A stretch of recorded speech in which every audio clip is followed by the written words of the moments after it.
Bonjour, aujourd'hui on plonge dans un sujet qui change vraiment la donne dans la façon de construire les logiciels, le développement guidé par l'observabilité ou OOD.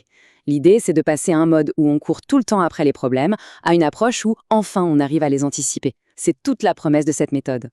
Ce scénario, il vient d'une étude de Forrester et franchement, il plante le décor à la perfection. C'est un peu le cauchemar de toute personne qui travaille dans la tech. Ce fameux appel au milieu de la nuit qui nous rappelle de manière assez brutale les limites de nos vieilles habitudes. On passe notre temps à réagir au lieu de prévoir. La question est un peu rhétorique, hein. Si on a déjà mis les mains dans des systèmes un peu complexes, on connaît ce sentiment, ce stress, et c'est justement cette course permanente contre la montre qu'on va essayer de comprendre comment éviter. Alors, pour bien saisir ce que cette nouvelle approche a de révolutionnaire, il faut d'abord faire un petit détour. On va regarder l'ancienne carte, si on veut, et comprendre pourquoi elle n'est plus vraiment adaptée au monde complexe d'aujourd'hui. Le TDD, le fameux Test Driven Development, c'est une pratique super établie, très solide.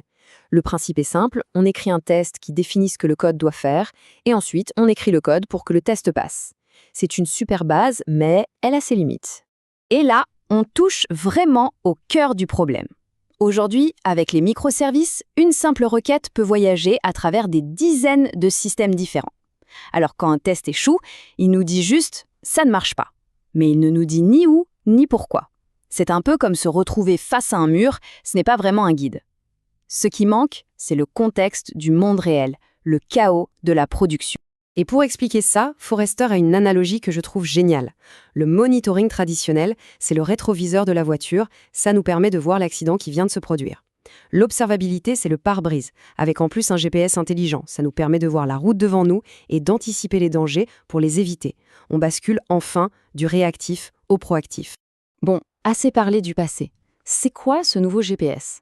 C'est là qu'on découvre le développement guidé par l'observabilité, l'approche qui est vraiment pensée pour naviguer dans la complexité de nos systèmes actuels.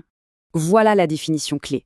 Avec l'ODD, l'idée c'est de pouvoir poser des questions à notre système pendant qu'il tourne en production pour comprendre comment il se comporte vraiment de l'intérieur. Et le point crucial, c'est qu'on ne fait pas ça à la fin, comme un pansement, mais dès le début, dès la conception. Ce n'est plus un outil de pompier, mais un outil d'architecte.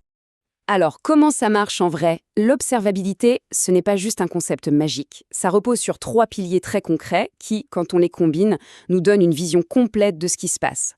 Ce sont les métriques, les logs et les traces. Et c'est là que ça devient super intéressant. Chaque pilier a son rôle. Les métriques, elles nous disent le quoi. Par exemple, le taux d'erreur est en train d'augmenter. Les logs, eux, nous donnent le pourquoi. Tiens, il y a une erreur de connexion à la base de données à tel instant précis. Et enfin, les traces nous montrent le où. Voici le chemin exact qu'a pris la requête qui a planté à travers tous les services. C'est vraiment la combinaison des 3 qui est surpuissante. D'accord, la théorie, c'est bien beau, mais concrètement, sur le terrain, comment est-ce qu'une équipe met ça en place ? Le concept central, le cœur du réacteur si on veut, c'est ce qu'on appelle le shift left, ou le décalage vers la gauche. L'idée est toute simple, mais elle change tout. On prend les questions d'observabilité, qui d'habitude sont tout au bout de la chaîne de production, et on les ramène au tout début, au moment même de la conception. En gros, ça se déroule en 4 grandes étapes. D'abord, on se pose la question « Comment saura-t-on que cette fonctionnalité marche bien en production ?» avant même d'avoir écrit une seule ligne de code. Ensuite, on instrumente notre code, on le rend bavard pour qu'il nous donne les fameuses métriques, logs et traces. Après, on utilise des outils pour collecter tout ça et y trouver du sens. Et surtout, l'étape la plus importante, on crée une culture où tout le monde se sert de ces données pour prendre de meilleures décisions. Ok, ça a l'air super, mais qu'est-ce qu'on y gagne vraiment ? Les chiffres sont assez parlants. Mais attention, il y a aussi une nuance importante à comprendre, un petit piège à éviter. Accrochez-vous. Premier chiffre, les organisations qui adoptent l'ODD rapportent une amélioration moyenne de 69% de leur temps de résolution d'incidents. C'est juste énorme. Imaginez le temps, l'argent et le stress économisés. Et ce n'est pas tout. Ces mêmes organisations ont 2,1 fois plus de chances de détecter les problèmes critiques avant même qu'ils n'impactent les clients. On ne fait plus que réparer, on prévient. Pour résumer, les gains sont à la fois pour le business et pour les équipes. On résout les problèmes plus vite, donc on peut innover plus rapidement. Et, ce qui est loin d'être un détail, on dort beaucoup mieux la nuit. Sommeil, vitesse et stabilité, c'est un peu ça, la promesse de l'ODD. C'est vrai qu'avec des bénéfices pareils, on pourrait être tenté de se dire que l'ODD est la solution magique à tous les problèmes. Mais c'est justement là qu'il faut apporter une nuance très importante. Et là, il y a cette citation de Jessica Kerr qui, je trouve, résume tout parfaitement.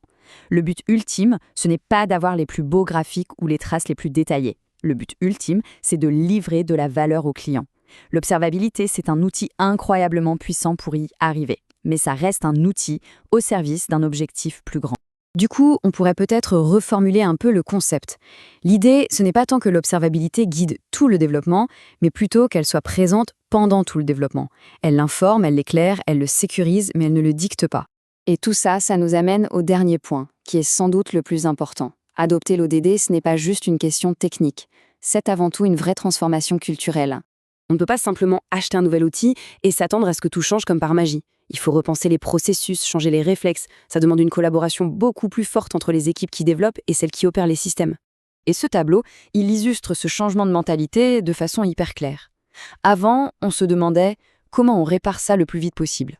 Maintenant, la vraie question devient comment on fait pour que ça n'arrive plus jamais. On passe de pompier à architecte. On va finir là-dessus avec cette question posée par Forrester qui est vraiment faite pour faire réfléchir. Qu'est-ce qui changerait vraiment si, dès le départ, pour chaque décision de conception, on intégrait cette question de l'observabilité? À quoi ressembleraient nos systèmes? Je vous laisse avec cette pensée.